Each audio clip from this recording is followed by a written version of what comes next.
আসসালামু আলাইকুম। যৌক্তিক একটা বিষয় নিয়ে কথা বলতেই হচ্ছে।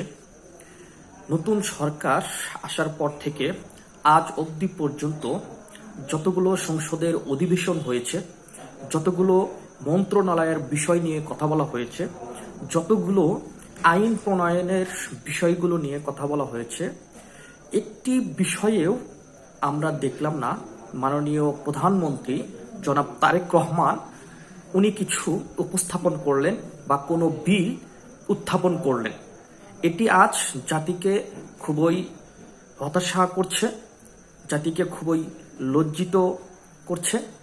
এটি আজ খুবই উদ্বিগ্ন দেখাচ্ছে জাতিকে আজ, এবং যেই নজির স্থাপন করে যাচ্ছেন এটি আমাদের জন্য, দেশের জন্য মনে হচ্ছে একটি অপমানজনক এবং নিন্দনীয় একটি ঘটনা হতে যাচ্ছে আমাদের জন্য।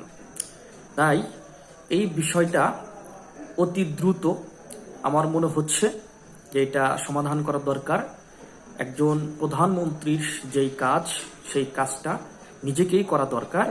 অন্য কোনো পক্ষী প্রধানমন্ত্রী দিয়ে এই কাজটা না করাই সবচাইতে বেটার।